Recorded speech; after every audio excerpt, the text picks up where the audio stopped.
Grishma Kottar is an independent journalist who's been reporting on the violence in Manipur, and she's joining us live, but we're not going to say where she is for security reasons. Thank you very much indeed for being with us.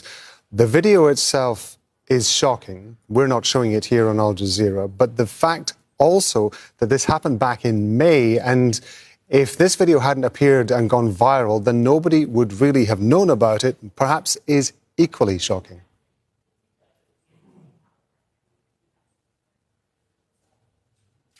Right.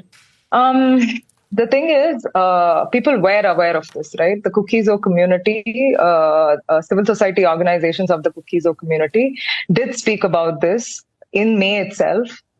Testimonies of some of the witnesses were shared. An FIR was also registered on the 18th of May.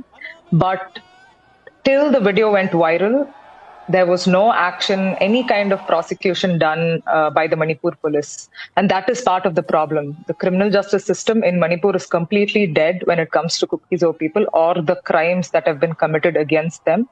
That's also because the Meitei, the state, is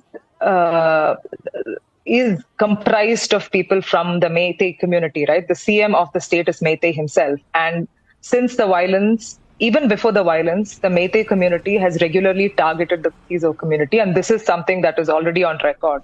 They've targeted them in different ways by maligning them with different kinds of tags, by going after their land, since there's a different land systems in the state of Manipur for people who are in the valley and people in the hills. So yeah, the violence that started in May 3rd isn't something that is, that started all of a sudden.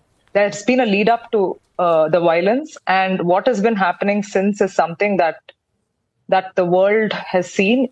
Yet in India, the condemnation for this has come a little too late, is what the community feels, and a lot of others feel as well, because as you have mentioned yourself, this happened on the 4th of May.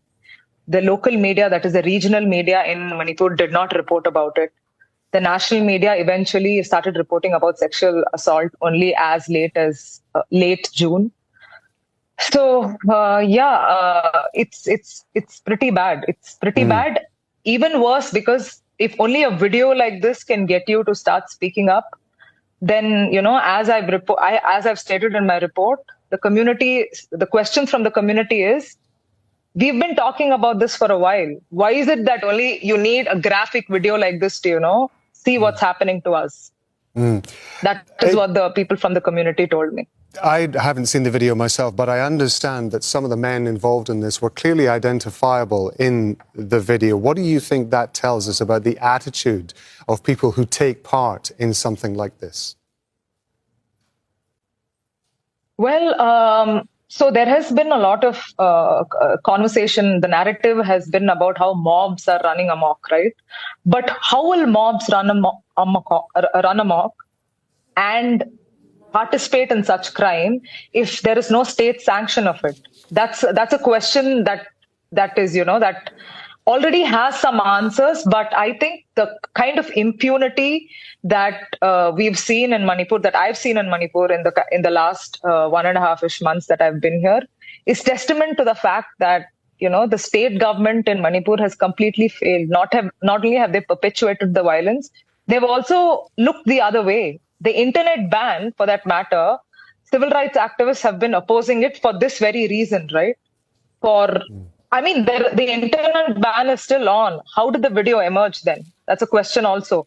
So the internet ban, under the garb of controlling violence, is actually, a ploy to ensure that such vital information doesn't come through as well. Grishma Kottar, we appreciate you being with us. Please forgive me for interrupting you. I'm so sorry. Unfortunately, time is against us, but we do appreciate you being with us on Al Jazeera. Thank you very much indeed. Thank you.